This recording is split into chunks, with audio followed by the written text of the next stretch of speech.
J'ai repris le haut niveau à l'âge de 26 ans. Avec vraiment une force mentale parce que c'était terminé pour moi, les médecins me disaient que c'était fini, que je ne remarcherais plus et pour le sport, il ne fallait pas y compter. Je suis boxeuse par rapport à mon papa, qui lui-même est ancien boxeur.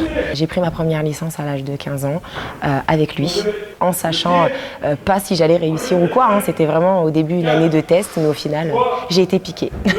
J'avais au début un peu les deux parents qui n'étaient pas forcément d'accord, la maman qui voulait absolument que je sois concentrée sur les études pour avoir des diplômes et pouvoir m'en sortir en tant que femme après, et le papa qui lui souhaitait que je sois forte à l'école mais aussi très forte à la boxe. Donc j'ai fait en sorte de pouvoir trouver un contrat aménagé pour pouvoir poursuivre mes études, en même temps pouvoir faire de la boxe et ne pas me retrouver sans diplôme à la fin de ma carrière sportive.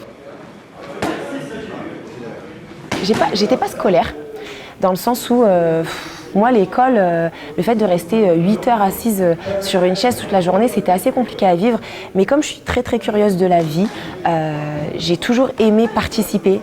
J'ai toujours aimé le terrain aussi, donc c'est pour ça que je choisissais aussi tout ce qui était en professionnel, parce que j'adorais prouver ce que j'étais capable de faire.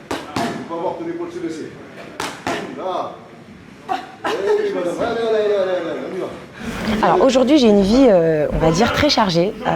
Je suis membre de l'équipe de France, du coup, donc intégrée en équipe de France féminine. Je souhaite participer et faire les Jeux Olympiques 2021.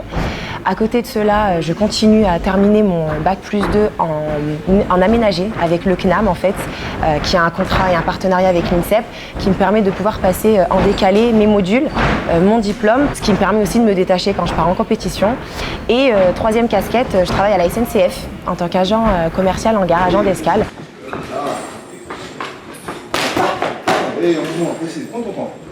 Ma priorité avant d'être une boxeuse, il fallait que je sois une femme polyvalente avec beaucoup de bagages pour au cas où avoir un plan A, un plan B, un plan C si quelque chose arrivait sur un des plans. Le déclic que j'ai réellement vécu pour pouvoir me retrouver ici aujourd'hui, c'est une grave blessure que j'ai eue en 2011.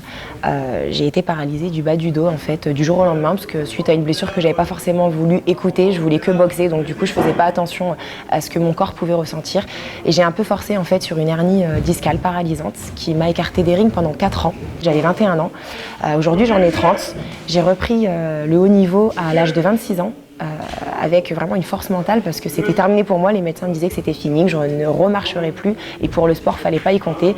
Et c'est là où je me suis dit, deviens qui tu es. C'est mon papa qui me disait tout le temps ça quand j'étais petite. Je la comprenais pas quand j'étais adolescente et je me disais, mais deviens qui je suis, mais qui je suis réellement. Et pendant ces 4 ans, j'ai appris à me connaître et j'ai su qui j'étais et je voulais être une championne et une battante. Il y a des moments où j'ai encore des séquelles parce que forcément, c'est quelque chose qui me suivra tout le temps.